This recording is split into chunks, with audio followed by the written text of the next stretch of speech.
Boa noite a todos. Meu nome é Cícero Bezerra de Menezes. Eu sou melhorista de sorgo granífero aqui na Embrapa Milho e Sorgo. Em nome da Embrapa, eu gostaria de agradecer a presença de todos. É sempre um prazer falar, eu falo com muito entusiasmo sobre a cultura do sorgo. Esta é a nossa segunda live. Nós já fizemos uma sobre pulgão no dia 18. Eu já agradeço a vocês, foi um sucesso. E por isso que nos permitiu a gente pensar em novos assuntos.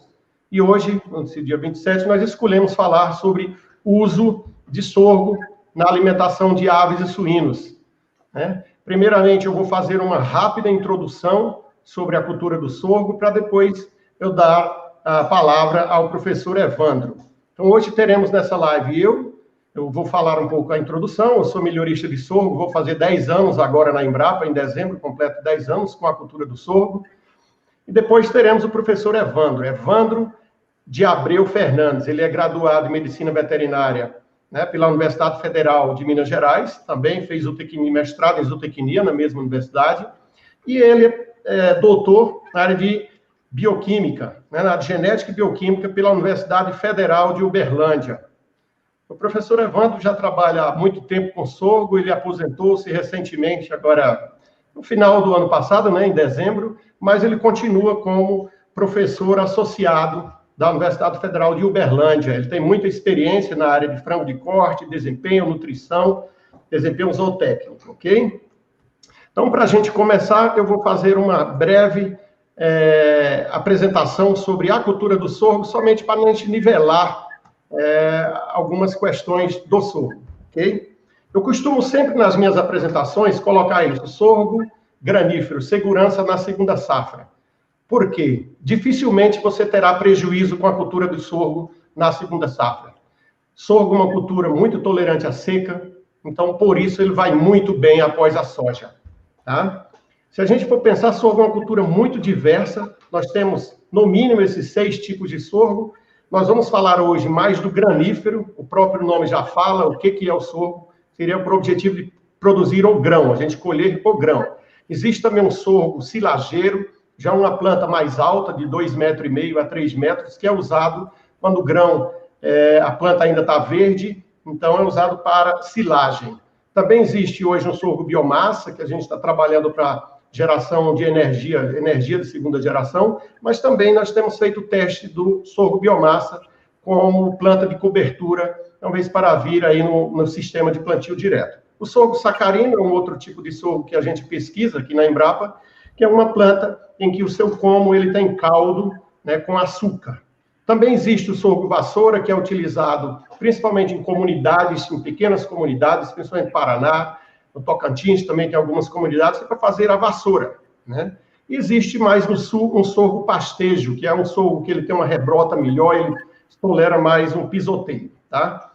Como falado, nós vamos nos concentrar no sorgo granífero. O sorgo granífero, existem os principais países, assim, os maiores produtores: Estados Unidos e Nigéria, depois vem Índia, né, também é um grande produtor. O Brasil situa-se em termos de área, em torno aí do 10º ao 12º maior produtor em área. Em termos de produção, estaria em torno aí de 8º maior produtor. O interessante é que a gente tem aumentado a nossa produtividade. Isso é importante, significa que a gente ainda precisa alcançar, nós estamos com a produtividade aí em torno aí de 3 mil quilos, mas precisamos alcançar melhores produtividades, como as alcançadas por China, Estados Unidos e Argentina.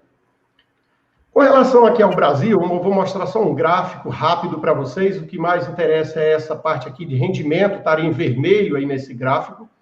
Esse foi um dos primeiros anos em que o nosso rendimento passou 3 toneladas. Isso é muito interessante, mas vemos que o sorgo ainda precisa de pesquisa. Lá no começo nós já tínhamos mais de 2.500 quilos, mas o que aconteceu era que o sorgo vinha sempre sendo empurrado. O sorgo, a safrinha começou com o sorgo, mas ele foi empurrado para o final da safrinha e a pesquisa precisou acompanhar. Nós temos conseguido ótimos rendimentos. Eu cheguei aí em lavouras esse ano passado, de produções aí de produtores com mais de 5 mil quilos, reclamando que a produtividade dele estava baixa, só para vocês terem uma ideia, né? Pelos dados da Conab, né, hoje temos aí em torno de 830 mil hectares, e nós temos também uma outra estatística que costumamos fazer através da Associação de Produtores de Sementes e Mudas de São Paulo, que é a PPS, onde se reúnem as principais companhias de sementes. Pelas estimativas de vendas de sementes, nós estamos, na verdade, com em torno de 1.200.000 hectares. Né?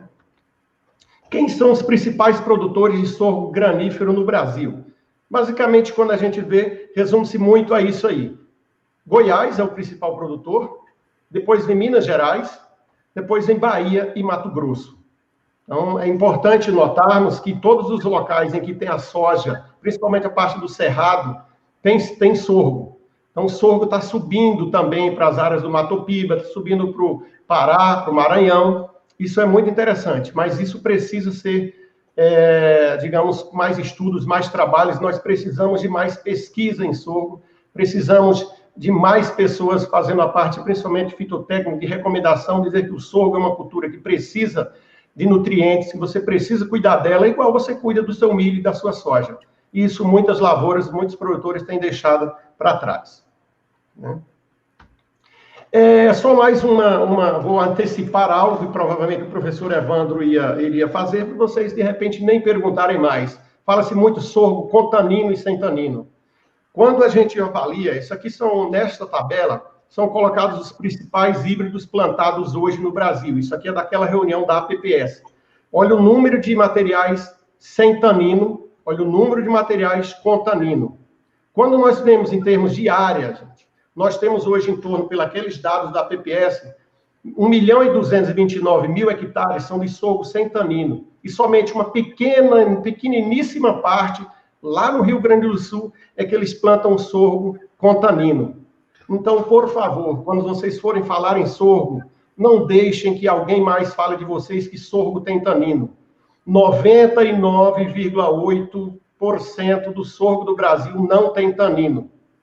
Então, o professor Evandro talvez fale para vocês o que seria esse tanino, mas eu resumo, basicamente é uma molécula que se complexa com a proteína e reduz a digestibilidade. Portanto, o sorgo nosso, sorgo plantado no Brasil, não tem tanino. Vou fazer só um pequeno apelo em relação ao tanino. Tem muita gente testando para a palhada BRS Ponta Negra. Essa variedade, sim, ela tem tanino. Então, se você, como produtor, for tentar colher esse grão, pedimos, por favor, não misturar isso com o seu híbrido normal, tá bom? Então, eu deixo muito essa mensagem. Uma outra mensagem que eu quero dizer, que é o objetivo dessas nossas lives, o objetivo é, para que é usado o sorgo? Então, nós teremos, né? A principal uso do sorgo, na verdade, hoje no Brasil, é para aves e suínos, e vem crescendo muito o confinamento de bovinos utilizando o sorgo. Mas o sorgo pode ser usado, semelhante ao milho, para se fazer etanol, para alimentação de peixes, para alimentação de pets, né? Gatos e cães. O sorgo também pode ser muito usado, é muito bem-vindo para a alimentação humana. O sorgo não tem glúten, tá? Então, isso é muito interessante. E o sorgo pode ser feito a nossa cerveja. Não temos quase cerveja no Brasil, mas a gente, em países como Estados Unidos e África, é comum encontrar cervejas para as pessoas celíacas que não podem com o glúten. Então, só para resumir, foi bem breve essa minha introdução. O personagem principal dessa nossa live é o professor Evandro, que vai falar para vocês o uso do grão de sorgo para aves, tá bom? Então, muito obrigado. Para aqueles que tiverem alguma dúvida, quiserem, meu e-mail vai ficar, então, na apresentação, cicero.menezes@embrapa. Estamos aqui para qualquer trabalho cooperativo. Muito obrigado. E eu passo a palavra ao professor Evandro, dar continuidade à nossa live. Obrigado, professor. Agradeço aí em nome da Embrapa, agradeço em nome das empresas, que seu nome foi citado por alguns colegas, né, que quando a gente foi ver para quem convidar para fazer essa live, o seu nome foi um dos primeiros a serem citados. Então, agradeço ao professor e deixo a palavra com o professor Evandro. Obrigado. Eu também agradeço muito, mais uma vez, essa oportunidade que a Embrapa me concede para falar um pouco de sorgo, né? Então, assim, eu gostaria de mostrar algumas situações interessantes relativas ao sorgo e, com isso, nós podemos entender um pouco mais da utilização do sorgo na nutrição animal. Eu acho que estou com uma dificuldade aqui de abrir a tela. Ok.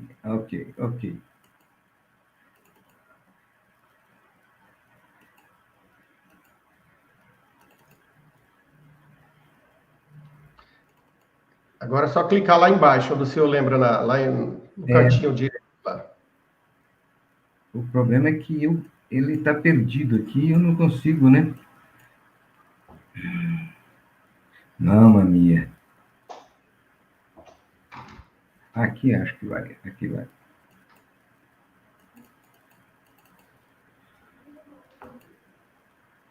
Não.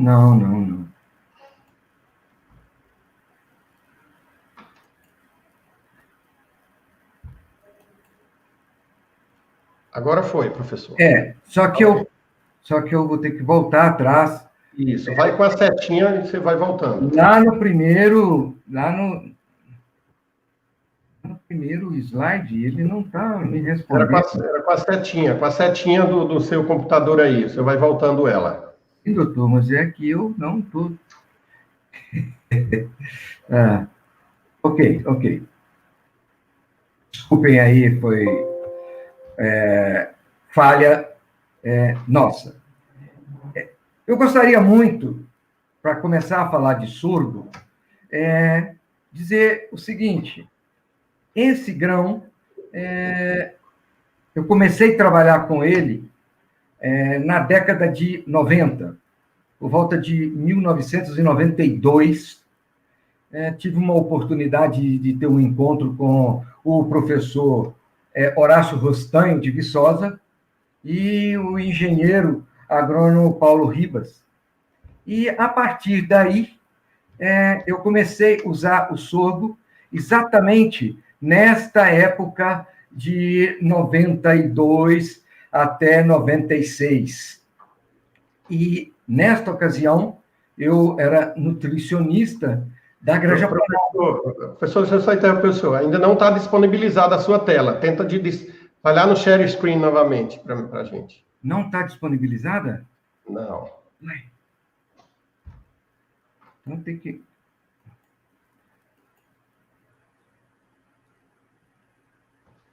Aqui ela disponibilizou? Não, né? Por enquanto, não. O senhor foi no share screen, compartilhou? Vamos tentar de novo aqui. Fecha e começa de novo. Vou ter que começar tudo de novo aqui. Vamos ver lá. Share screen. Janela de aplicativo.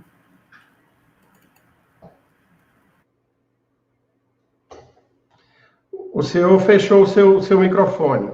Isso, agora voltou.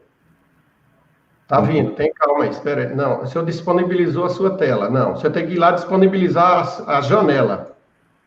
Então. Janela do dispositivo, aí deve estar aberto lá para o senhor. O senhor está com ele aberto numa outra janela, não é? Janela do aplicativo. Isso, aí o senhor está ele lá. E o senhor tem que clicar nele, no seu PowerPoint. Ele está aberto? Estava aberto.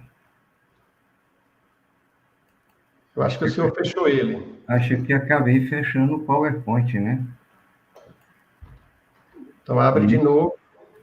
Isso nos atrapalha bastante. Isso faz de conta que era aquela época que a gente põe um slide na frente do outro, tinha que organizar os slides e a gente põe um na frente do outro, ficava sempre assim. Isso é normal. Eu já lhe falei que o problema tem tudo a ver com a idade, né? Nem posso falar isso. Será que agora? Não. Ainda não. Então, se ela estiver aberta na outra janela, o senhor vai em Share Screen, aí Share Screen de novo, janela do aplicativo e clica nele. Aí você vai compartilhar, e o compartilhar vai aparecer azul. Share screen. Isso. Janela do aplicativo. Aí ele deve estar embaixo, não é? Compartilhar. Não, o senhor primeiro tem que clicar nele, né? Já estou nele. Isso, beleza. Agora é só pôr na tela cheia, isso. Pronto, agora foi. Bom, então vejam só. Foi nesse período que eu comecei a usar o sorgo na nutrição animal. E numa situação bastante complicada, porque aqui eu trabalhei foi com matrizes e avós, tanto de aves pesadas quanto de aves leves. A partir de um dado momento, eu deixei a Granja Planalto e entrei na universidade. Mas uma das coisas que sempre eu via na literatura é que o sorgo equivale nutricionalmente a 80% do valor nutricional do milho.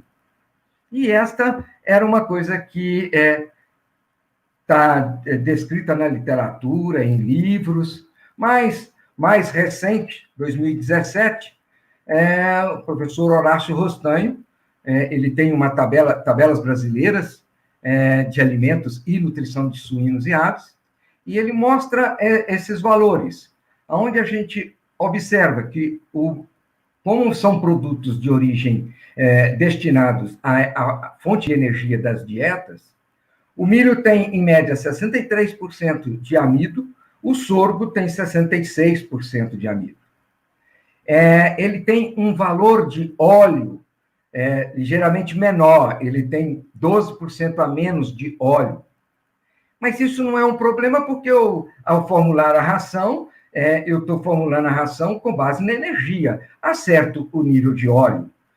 Proteína, o sorgo normalmente tem de 10% a 11% mais de proteína. E se tratando de valor de energia, nós encontramos energia do milho para as aves em torno de 3.364 quilocalorias, e no caso da ave, ele é em torno de 3.204 quilocalorias, certo? Então, ele tem um valor em torno de 4, 5% a menos do que o valor de energia disponível para a ave com relação ao milho. Já no caso dos suínos, o valor de energia é basicamente o mesmo. Bom, se eu tenho essa situação nutricional de cada um dos 2 grãos, eu tenho plenas condições de utilizá-lo tanto na ave quanto no suíno. Seja a ave frango de corte, seja a ave galinha de postura, seja o suíno de reprodução ou o suíno de engorda, eu não tenho nenhum problema de usar o sorgo nos aspectos nutricionais. O doutor Cícero já falou sobre o tanino, mas eu fiz questão de chamar a atenção só do seguinte, é que o sorgo ele tem um polímero fenólico que ele é composto de ácidos fenólicos, flavonoides e aquele sorgo que tem tanino, o tanino. Então, são 3 compostos fenólicos. E aí, qual é o problema? Geneticamente, esse pessoal de genética de sorgo resolveu o problema, não tem tanino. Mas nós temos um problema, porque se eu mando um sorgo para um laboratório fazer a análise, ele, na forma tradicional de análise de sorgo, ele vai fazer uma análise que, ao invés de me dar o tanino, vai me dar fenóis totais. E o que nós sabemos é que quando esse valor de fenóis totais está abaixo de 0,7%, a demonstração clara de que não tem tanino. Bom, por que pesquisar sorgo na nutrição de aves? Eu estava na universidade, já tinha uma experiência de uso na produção de sorgo, mas precisávamos pesquisar um pouco. E aí conseguimos, dentro da Universidade Federal de Uberlândia, na Faculdade de Medicina Veterinária, montar uma granja de pesquisa. Nós tínhamos aí 80 boxes, e cada box com 20 aves. E a primeira coisa que nós fomos trabalhar foi exatamente quanto que eu posso substituir do milho pelo sorgo. Mas isso aí, para nós, já chegou num ponto que já não tinha mais essa dificuldade. Em 2001, nós fizemos um experimento mostrando que eu podia substituir 100% do milho pelo sorgo. E aí, estou demonstrando para vocês uma tabela de 2001, onde na tabela de cima estão os machos e na tabela de baixo estão as fêmeas. Veja que na tabela de macho temos uma conversão em torno de 1,78, 1,74, 1,74 no sorgo. E quando eu vou para a fêmea, aí aparece uma coisa interessante, porque no milho a fêmea demonstrou uma conversão alimentar pior do que o sorgo. E isso nos chamou muita atenção, de forma que, mais tarde, nós conseguimos entender o que se tratava efetivamente isso. Num novo experimento, 10 anos depois, 2011, fazendo o mesmo experimento com milho e com sorgo, nós vimos que nós pegamos uma amostra de fêmeas e trituramos tudo. E, com isso, nós chegamos ao seguinte resultado. Proteína tinha um valor... As aves tinham o mesmo peso, mesma idade, e eram todas fêmeas, a mesma genética. Em proteína, na matéria seca, eu tinha um valor maior de proteína, e na gordura, na matéria seca, eu tinha um valor menor de gordura. A nosso ver, essa era uma explicação por que naquela ocasião nós tínhamos uma diferença de conversão de macho, de fêmea com milho e de fêmea com sorgo. Bom, por que usar o sorgo grão inteiro na nutrição das aves? Aí, realmente, vem toda uma preocupação do produtor. Por que eu vou usar sorgo grão inteiro? Isso nos traz algumas vantagens. Primeiro, eu não tenho que moer o sorgo. Se eu não vou moer o sorgo, eu tenho um custo operacional da minha fábrica de rações, eu tenho um custo menor. Por outro lado, até o manuseio do grão, eu encontraria alguma facilidade. Mas, nosso primeiro experimento, que foi em 2004, nós resolvemos mudar as peneiras de moagem do sorgo. Porque, como eu já falei, eu trabalhei 15 anos na Emater, e isso me deu uma experiência de extensão rural bastante interessante, e todas as vezes que eu tinha contato com produtores de frangos, de galinhas, usando sorgo, me davam alguma queixa, e eu sempre trazia essa queixa para dentro da universidade e começava a pesquisar. E o pessoal falava comigo, olha, se eu vou moer o sorgo numa peneira de 4,7 milímetros, que é a peneira que eu normalmente faço a moagem do milho, passa muito grão inteiro. E isso deve estar comprometendo o meu desempenho dos meus animais. O que nós fizemos? Pegamos uma peneira de 1,2, 4,7, 6,3 e 9,5, e à esquerda, à direita, dá para nós observarmos a quantidade de grão inteiro que passou, mesmo numa peneira, num moinho de martelo. E aí fizemos o desempenho destas aves, e o que nós vimos foi o seguinte: Consumo de ração não teve diferença significativa, peso vivo não teve diferença significativa, conversão alimentar não teve. E aí, como explicar isso? Como explicar eu ter 50% quase de grãos inteiros de sorgo na ração e não me trazia um problema de desempenho? E isso nos levou, em 2008, a fazer um outro exercício. Esse exercício era milho moído, milho quebrado, sorgo moído 50%, sorgo inteiro 50%, e sorgo 100%. Aqui está os primeiros 21 dias, onde eu tenho uma ave bem menor do que a ave na hora do abate. Vejam que, quando eu pego, em termos de consumo de ração, no macho e na fêmea, aos 21 dias não tenho nenhuma diferença de desempenho, de consumo. Vamos para o peso vivo, macho e fêmea, nenhuma diferença. Conversão de macho, conversão de fêmea, sem diferença. Precisávamos entender por que dessa razão.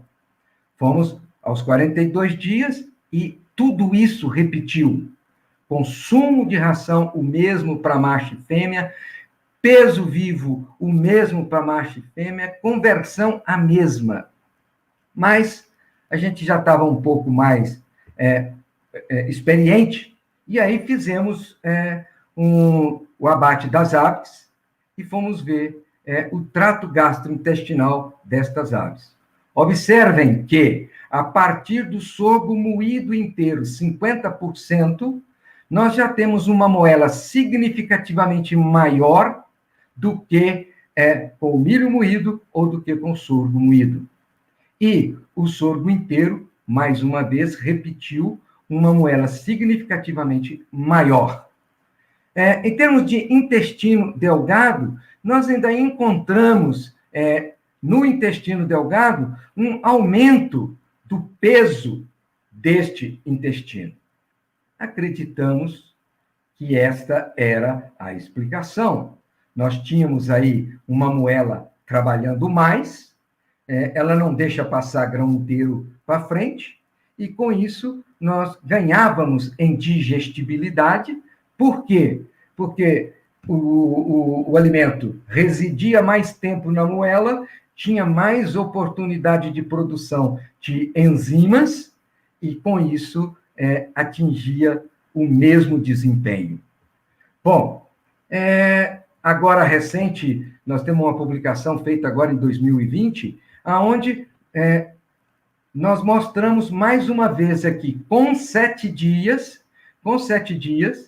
veja que o consumo de ração com sorgo inteiro e sorgo moído foi ligeiramente maior, mas quando eu vou para o peso vivo, não tem nenhuma diferença significativa e nem de conversão alimentar.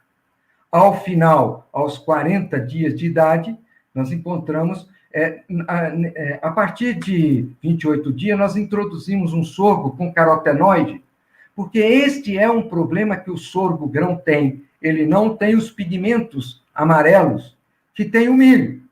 Então, se eu vou usar, por exemplo, sorgo em galinha poedeira, eu preciso colocar um corante na ração, para garantir a coloração da gema, certo?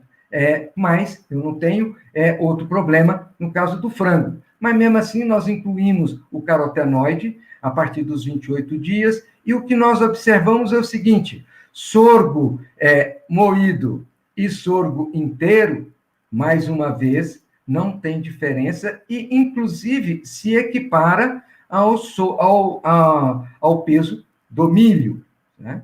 Conversão alimentar.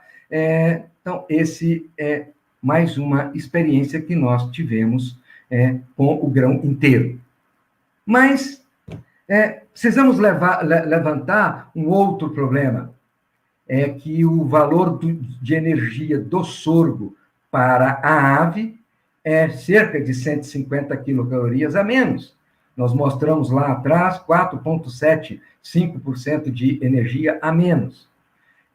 O que pode ser o responsável por esse valor de energia menor?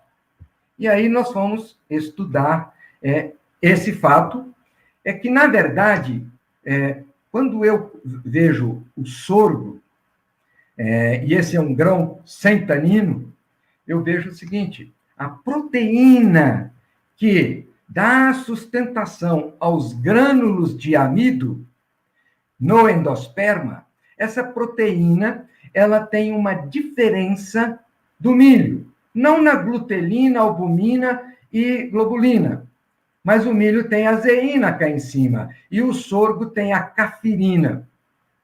O que é esta cafirina? A cafirina é uma proteína e ela é dividida em 3 frações. A maior fração é a alfa-cafirina, que representa 82%, e na proteína que envolve essa estrutura no endosperma, a cafirina fica mais ou menos, a alfa-cafirina fica mais ou menos no meio, exatamente no meio da proteína, e a beta e gama-cafirina faz como se fosse uma folha cobrindo esta proteína.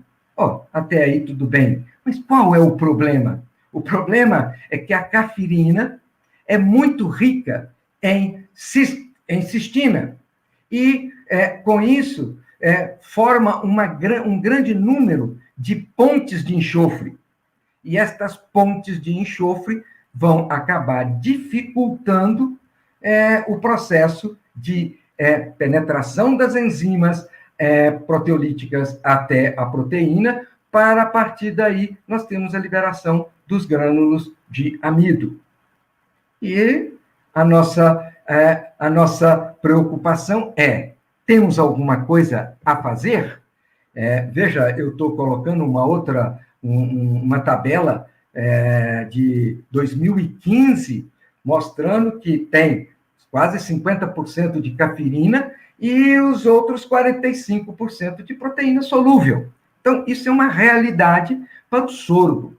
E alguns trabalhos mostram, inclusive, o seguinte: se o geneticista consegue diminuir a presença da cafirina, ele aumenta exatamente a concentração de lisina, que é o aminoácido essencial, que é mais pobre no sorgo, quando eu comparo com o milho. Certo? Então, isso já existem trabalhos pensando nessa situação. Bom, fizemos, então, um experimento. À esquerda está escrito aí, composição percentual e valores nutricionais calculado de rações de galinhas poedeiras. E aí, nós fizemos um experimento onde eu tenho aqui uma ração base milho e uma ração base sorgo moído e uma ração base sorgo moído com protease. Só que a de sorgo moído nós fizemos também um sorgo inteiro e fizemos um sorgo inteiro com protease. As fórmulas são iguais. Mas vejam, quando eu tiro...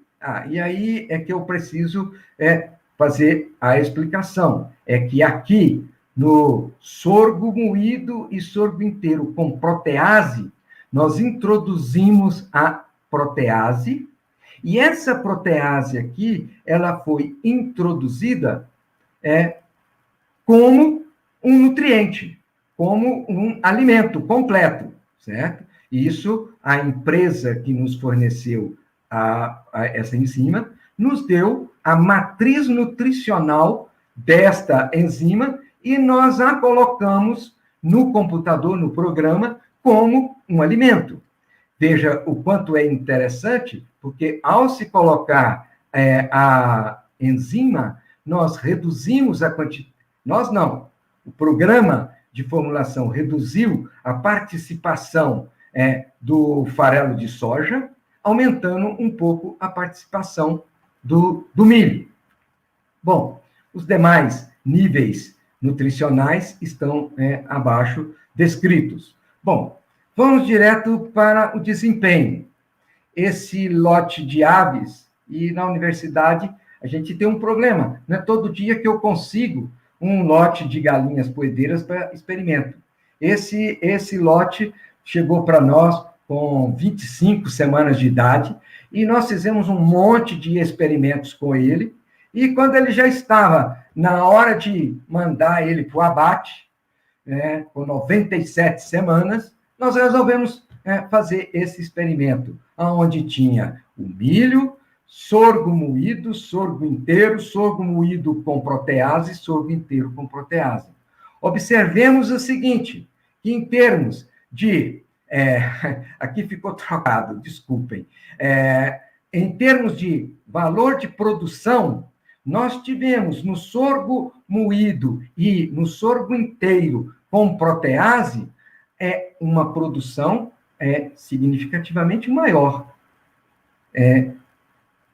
E não teve efeito sobre a percentagem de produção, nem sobre a conversão alimentar por dúzia de ovos, mas teve um efeito na conversão alimentar por massa de uva.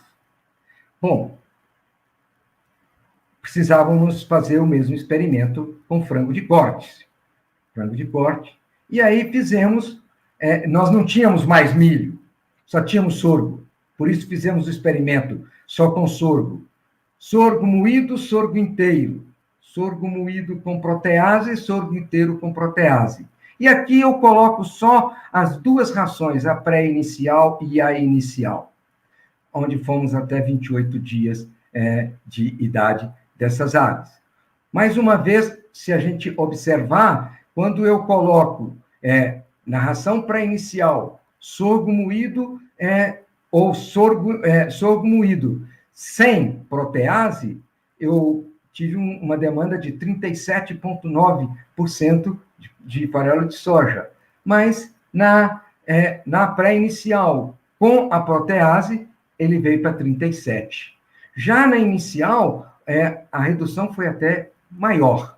E o que nós fizemos? Incluímos a protease, tanto na pré-inicial moída e inteira, e a protease moída, na inteira, na fase inicial. Bom, vamos lá no resultado. Os resultados, nós, de 28 dias, consumo de ração, nós não encontramos diferenças significativas, não teve diferença. No peso vivo, nós observamos que no sorgo moído com protease, no sorgo inteiro com protease, tivemos o mesmo resultado, significativamente igual, com o sorgo moído. O que isso chama para nós a atenção? É que eu usei a protease e que, com toda certeza, essa protease conseguiu melhorar a digestibilidade da proteína do sorgo, liberando, assim, mais energia para a ave. E veja que, em termos de conversão alimentar, o sorgo inteiro com protease foi até melhor do que o sorgo moído com protease. Bom, fomos, então, para os cálculos de energia metabolizável aparente e digestibilidade da proteína. E o que nós vimos foi o seguinte: valor de energia metabolizável aparente, nenhuma diferença. Então, reforça a ideia de que o sorgo com a protease teve um ganho de digestibilidade da proteína, que, por outro lado, nós comprovamos aqui. Está comprovado aqui. Aqui, no moído, teve uma digestibilidade até maior, e no inteiro teve a mesma digestibilidade da proteína que teve o sorgo moído. Bom, então, estas eram duas coisas que eu gostaria de estar mostrando, porque eu vejo que são dois caminhos bastante significativos, economicamente, para eu usar o sorgo na avicultura. Eu não mostrei nenhum trabalho até agora de suínos, porque, na verdade, eu nunca trabalhei com suínos, conheço diversos trabalhos de suínos, mas a única coisa que me leva a ressaltar no suíno é que o sorgo para a suinocultura tem que ser moído na peneira de 1,2 milímetros, onde só passa 3,7% de grãos, 3,5% de grãos inteiros. Porque na peneira de milho já vai passar 15% de grão inteiro e ele vai sair nas fezes. Então, realmente, esse seria o nosso grande problema. Bom, e o futuro ainda do grão de sorgo, sorgo grão inteiro? Nós fizemos um experimento, porque quando a gente pega uma fábrica de ração, é uma loucura, né? E a gente observa o seguinte, quando eu faço uma ração para frango usando sorgo ou usando milho, a maior participação é do sorgo, ou do milho, em torno aí de seus 58%, 57% de toda a ração é o grão de sorgo. Olha, se eu posso usar o grão inteiro, para que eu vou mandar o grão inteiro para a fábrica de rações que está a 60, 100, 150 quilômetros de distância da minha granja? Do outro lado, se eu diminuo a demanda de produção da granja, da fábrica, desculpe, a demanda de produção da fábrica em 45% só de ração, eu aumento a capacidade de produção dessa fábrica, mexo na logística dessa fábrica em termos de horas extras, em termos de turnos, mexo na logística em termos de transporte. Então, nós fizemos, a partir disso aí, um outro experimento que foi bastante interessante. Esse experimento, no primeiro tratamento, ele foi feito com sorgo grão inteiro, mas nós fizemos uma ração diária, níveis nutricionais diários. O tratamento 2 foi a mesma coisa, só que ao invés de fazer níveis nutricionais diários, nós fizemos níveis nutricionais de 3 em 3 dias, e depois passamos para as 4 fases, que é a tradicional, 4 fases de sorgo inteiro e 4 fases de sorgo moído. Bom, vejam, como é que eu vou fazer uma ração diária para alimentar essas aves? Veja que quando eu faço uma ração de 4 fases, aquela primeira ração que eu fiz, a pré-inicial, ela vai ser usada até 8 dias, por exemplo. Com toda certeza, os 2, 3 primeiros dias de vida do pintinho, ele vai comer excesso de nutriente. E os outros 6, 7, 8 dias, ele vai comer falta de nutriente. Aqui não, aqui nós fizemos de acordo com a exigência da ave a cada dia. Nós tínhamos essa tabela de exigência a cada dia e fizemos essa ração diária. Como fazer isso?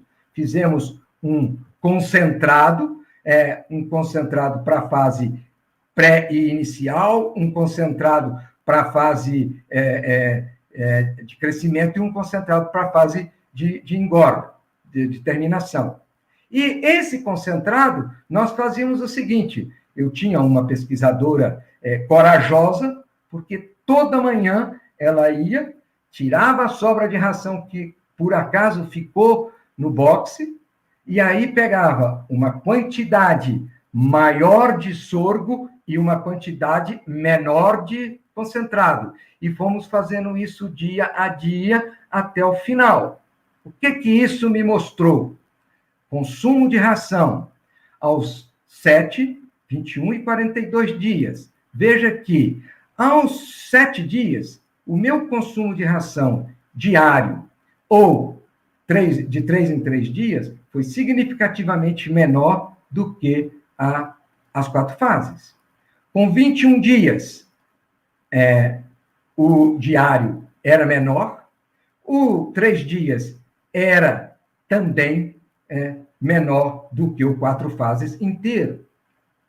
E, ao final de 42 dias, nós tínhamos aqui um consumo menor no diário, um consumo menor nos 3 e 3 dias, que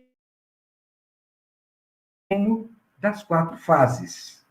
Mas, vamos ao ganho de peso, nós não observamos diferença no ganho de peso aos 42 dias de vida.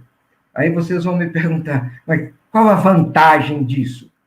A vantagem foi a seguinte, que a conversão alimentar do diário foi significativamente menor, tanto no diário quanto nos 3 dias, foi significativamente menor do que no sorgo grão inteiro, 4 fases, assim como no sorgo moído, 4 fases. Então, vejam que isto é alguma coisa que eu somaria às outras 2 que eu apresentei, sorgo grão inteiro e protease.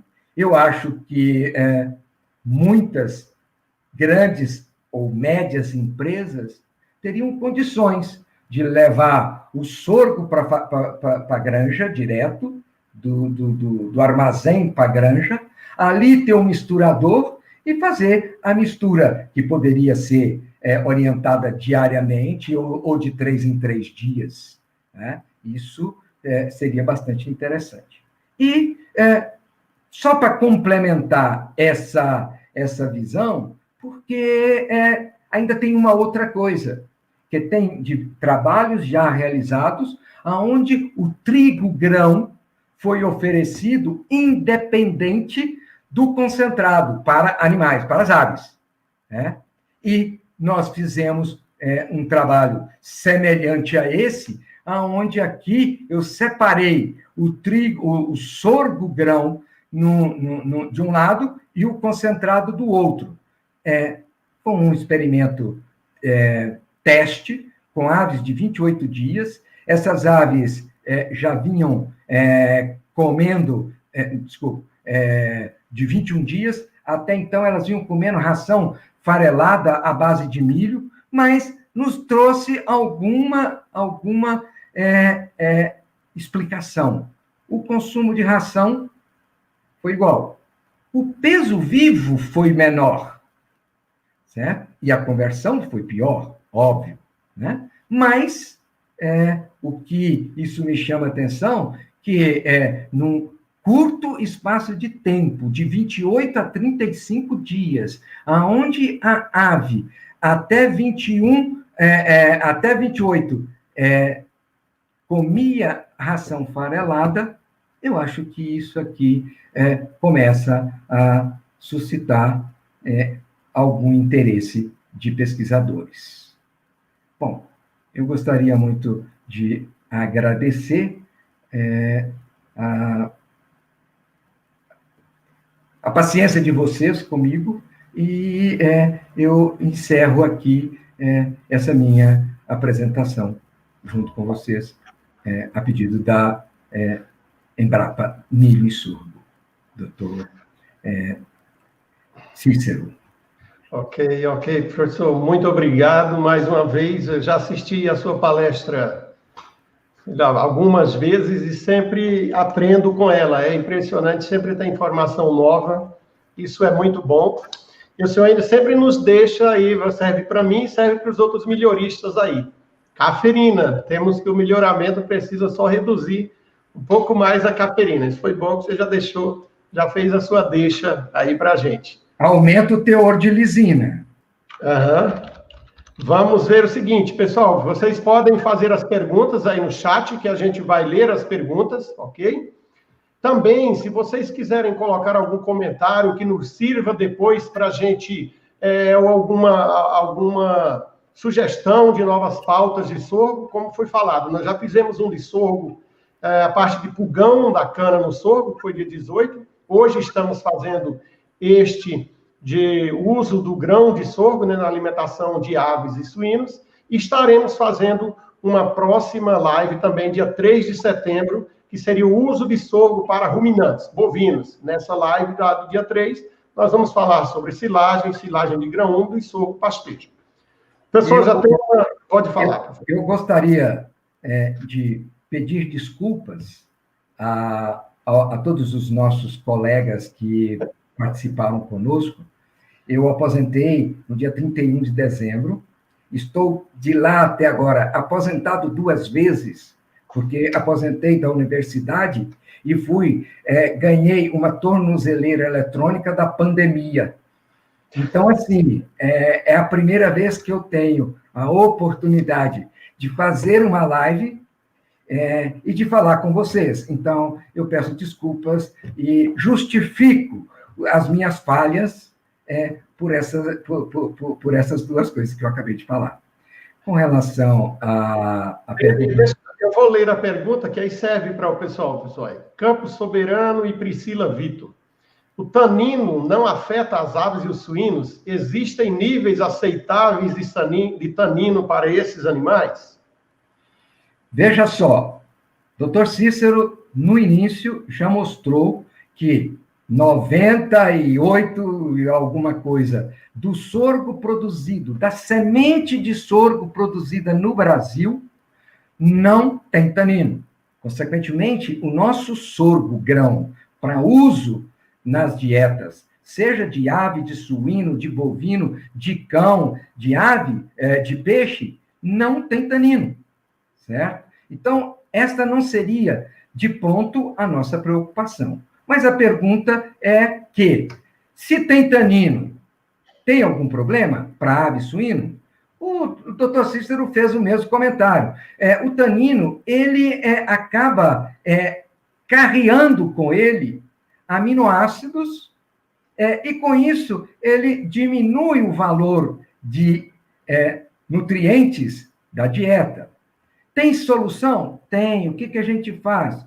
Sabendo quando eu, lá no passado, usei sorgo com tanino, o que eu fazia? Aumentava um pouco os níveis de metionina e de lisina.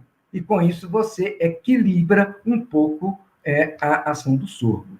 O outro problema é que a presença do tanino é adstringente. Então, isso pode dificultar um pouco, principalmente para o suíno, a ingestão da ração com sorgo, porque ela é adstringente, ela amarga na boca. O interessante, professor, é que algumas pessoas, assim, às vezes acham que tanino é como se fosse venenoso. Não tem nada a ver com isso. Exato. É a digestibilidade. Então, se for falar uma palavra não técnica, né? Digamos, a ave, ela engorda um pouco menos, mas é pouco.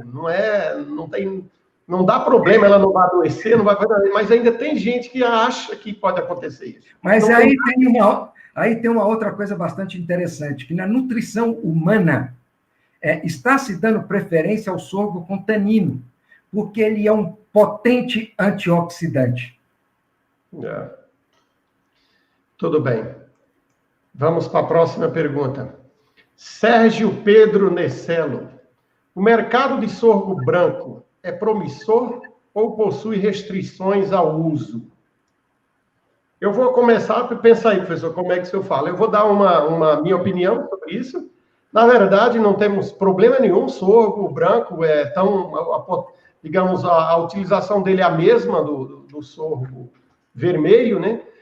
O que a gente, às vezes, costuma ver, talvez agora, com o produtor conseguindo fazer dessecagem, ou seja, ele não deixando o grão de sorgo muito tempo no campo, talvez desse até para a gente pensar em produzir sorgo de grão branco. Mas isso não quer dizer que o sorgo de grão branco vai ter menos flavonoides ou menos...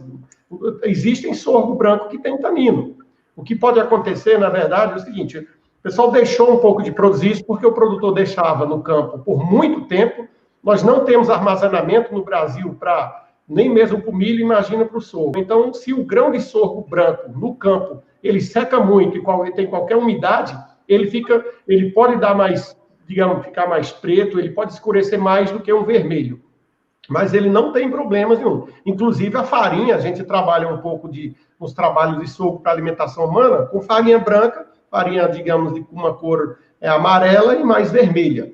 Então, não teria restrições, nada de sorgo branco, mas o sorgo vermelho, ele acaba tendo um pouco mais, mesmo ele não tendo tanino, mas ele tem um pouco mais de flavonoides e acaba reduzindo também um pouco de micotoxina no grão. O que é bastante interessante, né? A presença desses flavonoides, né? Na verdade, é o seguinte, eu já trabalhei com sorgo mais cinza, o sorgo cereja, e já trabalhei com sorgo branco também. Eu não vejo, não vi nenhuma diferença, nutricionalmente falando, entre eles. Temos mais uma pergunta. Edson da Silva Farias.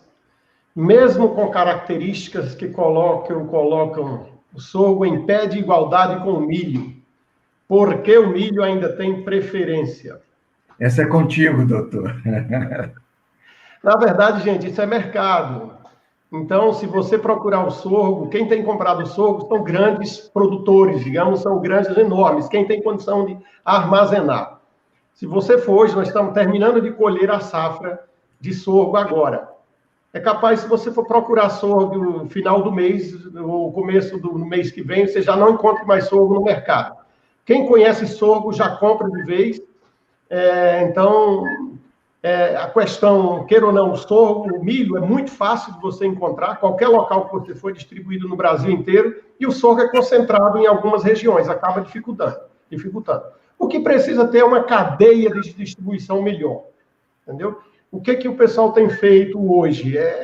Compra já casada. Já existe empresa de aves, né, fazendo contrato futuro com o sorgo, já comprando o sorgo direto do produtor. Então, eles juntam uma região, eles armazenam num determinado local e levam. Se você for num locais pequenos, vamos pôr agora aqui em Sete Lagoas, eu não encontro sorgo para comprar. Isso acaba dificultando a minha logística, o meu uso do sorgo em si. Tem produtores que eles já estão conseguindo. Um silo é caro. É tanto que o pessoal da bovinocultura e do leite, né, de bovinos e leite, eles estão começando a pegar aqui na região sorgo, em Uberaba e Uberlândia, traz aqui para perto e faz silagem de grão úmido.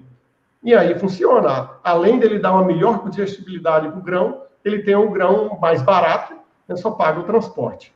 Eu acho que é a própria cadeia, né, de distribuição que é dificultada nesse caso. Nós nunca fizemos um trabalho com sorgo com o objetivo de que o sorgo substitua o milho, mas que o sorgo seja mais uma oportunidade em relação ao uso do milho, né? A produção realmente é muito pequena comparada com a do grão de milho. É um complemento, né? O sorgo veio para complementar. Quando a gente vai trabalhar falando digamos, das vantagens do sorgo, a gente nunca quer realmente substituir o milho. O sorgo sempre é para plantar. A gente sempre fala nas nossas palestras, um sorgo, numa condição ótima de chuva, o milho sempre produz mais que o sorgo. O sorgo é quando você vai sentir que sua cultura vai faltar água, o sorgo é seguro. O sorgo não dá prejuízo se você adubar e fizer alguma pulverização. Jorge Abreu, gostaria de saber a análise econômica do uso do sorgo ao invés do milho, já que o valor nutritivo do sorgo é inferior. Bom, na verdade, eu mostrei que o valor nutritivo do sorgo não é inferior ao milho, certo? Ele tem uma pequena diferença com relação ao valor de energia, mas com relação à proteína, nós mostramos que tem até uma alternativa bastante interessante. E na média, talvez o doutor Cícero pudesse me ajudar, mas na média, você, nesse momento de compra do sorgo, com frequência, ele varia de 75% a 85% do preço do milho. Com certeza. Né? Normalmente o preço é isso, 75% a 80%. É aquilo que eu falei. Tem empresa aí que está comprando grão de sorgo, pagando 85% até 90% o preço do milho. E se o senhor for ver, vamos pôr aí os 80%, 20% já é menos. Se a pessoa conseguir introduzir aquilo que o senhor falou do grão, da moagem, não fazer a moagem. Sim. Né? Então, ter o transporte de levar para a fábrica de ração o grão. esses 20% passa a 35%, 40%, com certeza. Sim, com certeza, com certeza, com certeza. Só não moer o grão na fábrica de rações dá uma economia no aspecto custo industrial perto de 12%. Com a nossa taxa Selic hoje de 2%, vamos colocar aí no lápis, aí na calculadora. Nem precisa calculadora, né? Não precisa, não. Certo? Vamos ver se tem mais perguntas. Divino Natal. O sorgo reidratado aumenta a digestibilidade? Se sim, qual o percentual e é viável fazer esse processo? Divino, nós vamos fazer o seguinte, meu amigo. Isso aí vai ser discutido na nossa próxima live. Você vai estar convidado no dia 3 de setembro, às 19 horas. Mas, com certeza, o sorgo reidratado aumenta a digestibilidade e muito, como o professor Evandro falou. O grão de sorgo, se você for pensar no grão em si, ele é bem compacto mesmo. O milho ainda tem uma parte do germe ali que ele absorve mais água. O sorgo, se você não quebrar ele, vamos pensar, eu quando falo, eu não falo técnico igual o professor fala, porque ele é mais da área. Se você precisa quebrar o grão, e quando você quebra o grão, ele dá a chance da água penetrar mais nesse grão, e com isso aumenta a digestibilidade. Então tem muito produtor fazendo grão reidratado. Eu falei silagem de grão úmido, mas o que é mais usado é grão reidratado. Aumenta muito a digestibilidade. E vai ter nós teremos especialistas, vai ser o Cláudio Zago, né, da empresa Helix, né, da Biomatrix, da Santa Helena, e vai ter o Dimas Cardoso, da Riber Sementes, no dia 3, falando exatamente disso. Guarda a sua pergunta para você repetir lá para a gente, tá bom? É uma pergunta muito boa. Ok, mas só para satisfazê-lo também no dia de hoje, principalmente no suíno, né? Com toda certeza aumenta a digestibilidade. Eu sou do interior de Minas Gerais, e lá no interior, quem criava porco tinha sempre um tambor onde ele enchia o tambor de milho e punha água, exatamente para melhorar a digestibilidade. Exatamente. Tem mais uma. Almir Ferreira da Silva. Com relação à utilização de sorgo para peletização de ração para aves, qual a moagem recomendada? Almir, a situação é a mesma que eu comentei para o suíno. Não dá para você usar o grão na peletização. Exceção, se você vai moer o grão numa peneira de 1,2 ou 1,5 milímetros.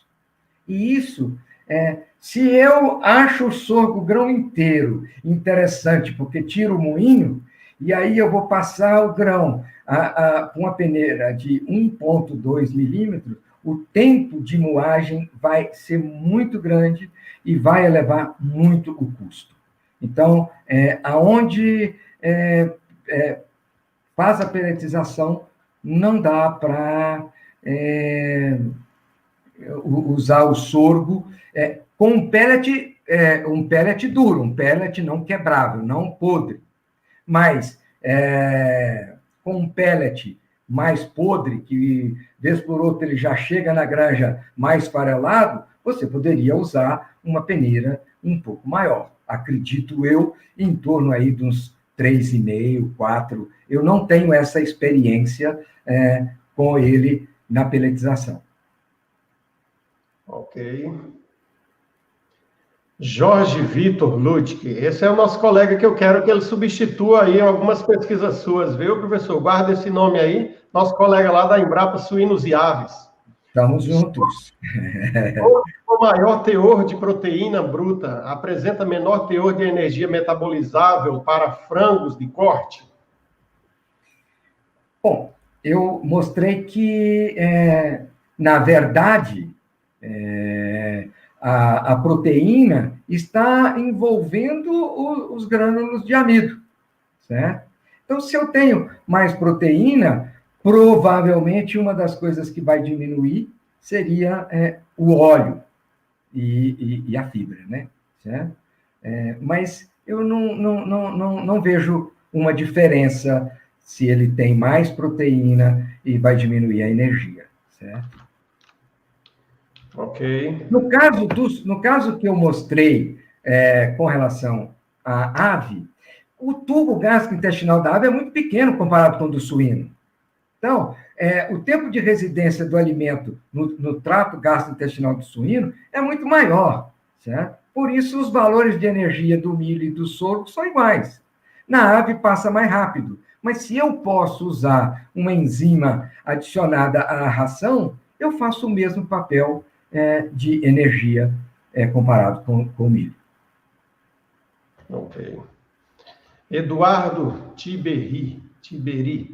Para frangos de corte, o correto seria iniciar desde o primeiro dia com o sorgo moído em um DGM próximo de 700 micras?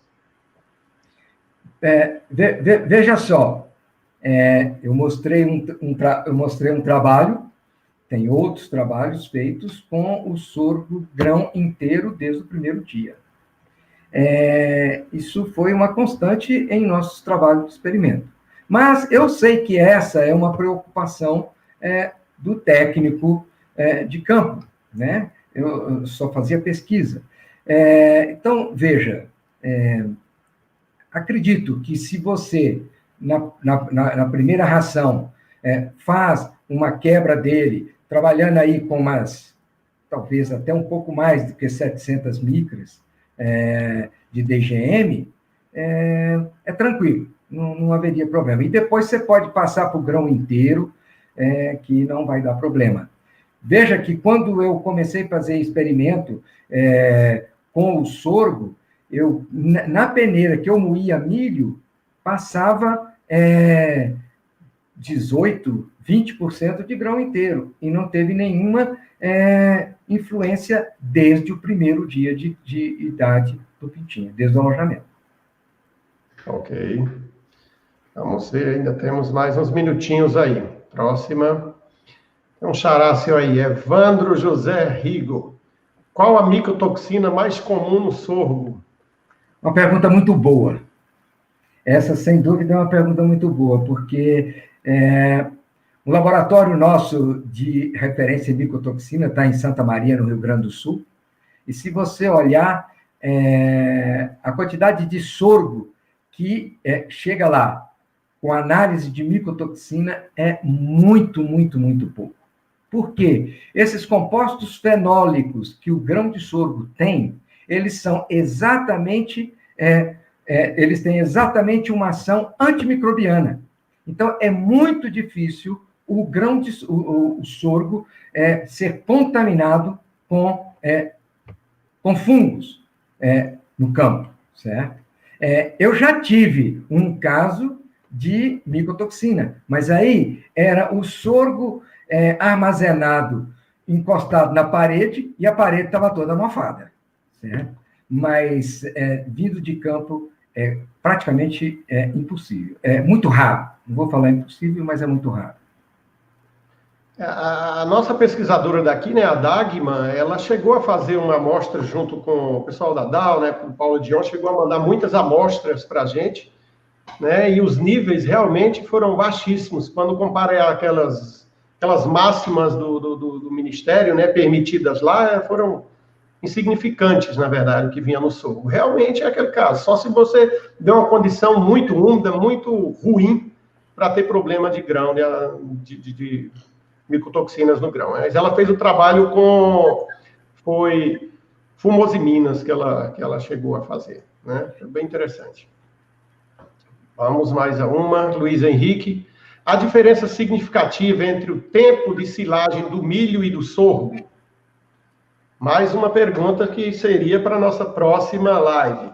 Dia 3, guardem aí. Na silagem de sorgo, gente, eu não sei o que ele está falando aí sobre o tempo. Vamos lá, o que eu estou imaginando, que seria o tempo para abrir o silo. Eu imagino que seja o mesmo. Pela gente fala em 28 dias, passou de 30 dias, o seu silo está pronto. E o resto, as máximas são as mesmas. Você tem que ir consumindo pelo menos 20 centímetros, 20 a 30 centímetros, aquelas coisas do milho funcionam tudo para o sorgo também.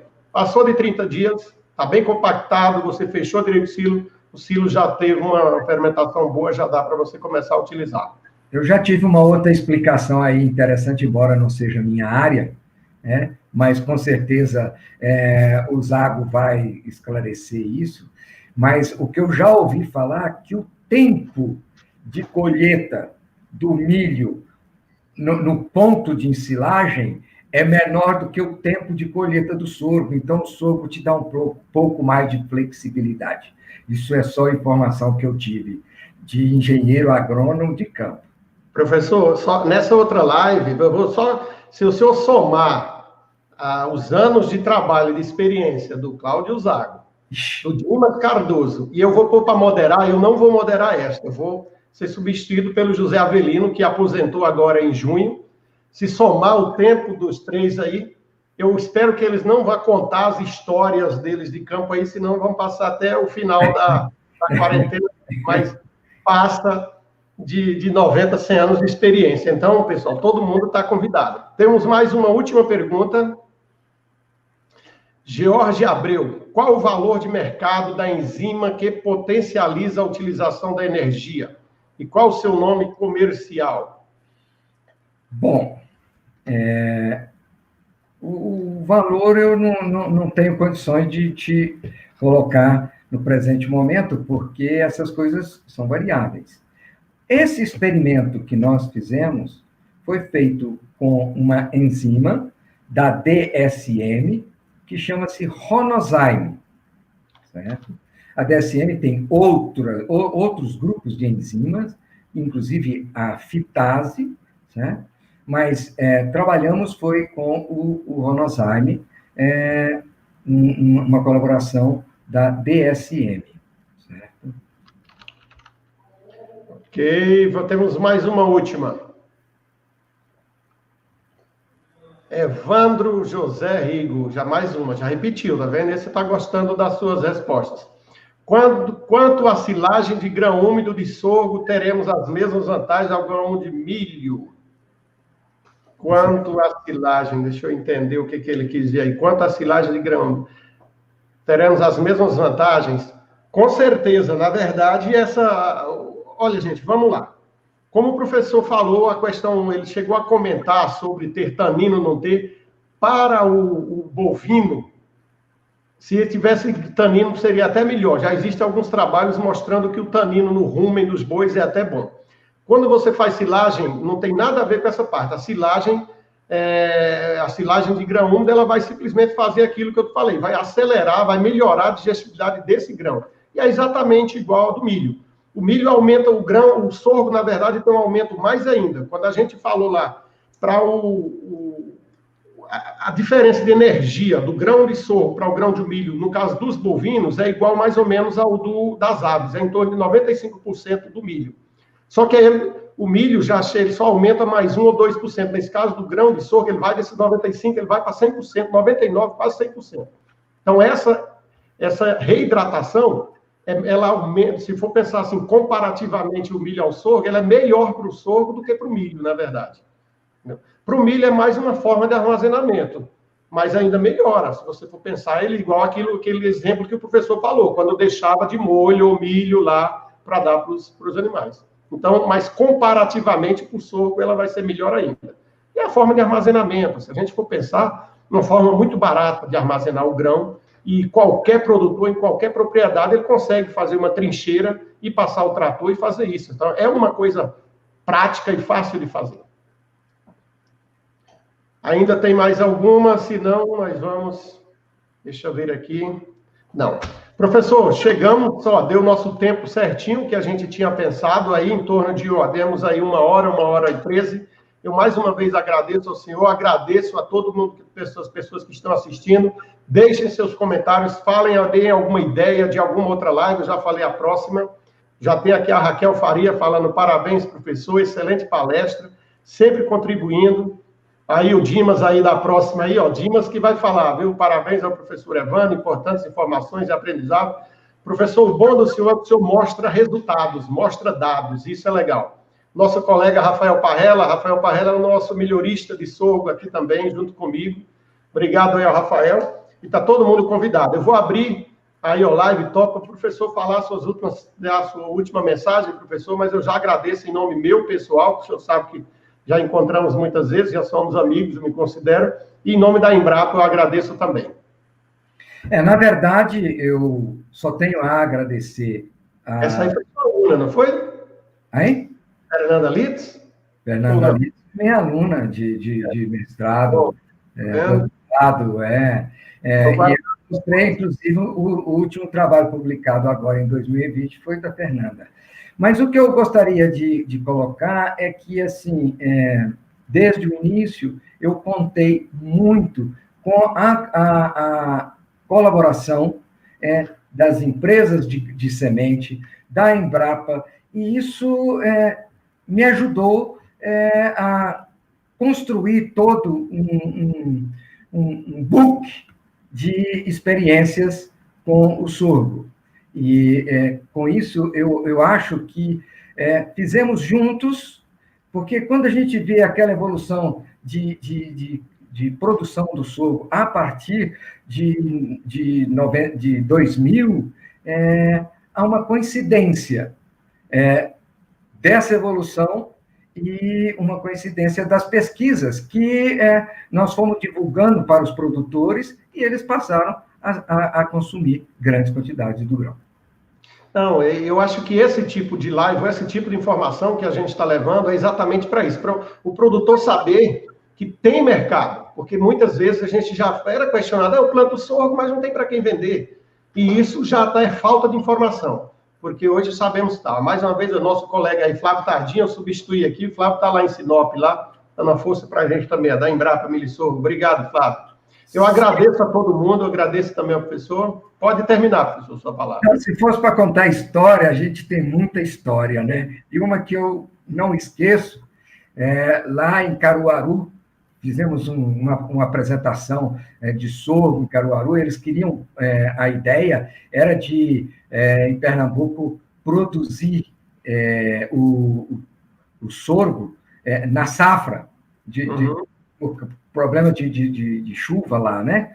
E aí, num dado momento, uma senhora levantou e falou assim, moço, deixa eu te falar, eu proibi meu marido de plantar sorgo, porque se a gente não come esse negócio, quem é que vai comer? Aí, tá vendo? Mas agora tem o Tabosa para defender a gente lá. E a outra coisa, a pipoca de sorgo é fantástica. Professor, eu estou sendo cobrado, com minha colega também, a Valéria Queiroz, de a gente fazer uma live sobre sorgo para a alimentação humana. Nós vamos fazer uma também, tá bom? Mas depois vamos ver. Obrigado aí, tem mais algumas coisas? Sugestão de live, sorgo para a alimentação humana. Crislene é estudante da gente aqui. Gente, obrigado mais uma vez ao professor. A live vai ficar pronta aí, tá aí no YouTube para vocês assistirem, replicarem, mandarem para alguém que não pôde assistir. Tá aí a informação, dia 3, nós vamos ter o Cláudio Zago falando sorgo na alimentação de bovinos. Cláudio Zago, junto com o Dimas Cardoso e moderado pelo José Avelino, daqui da Embrapa Milho e Sorgo. Obrigado a todos e agradeço a atenção.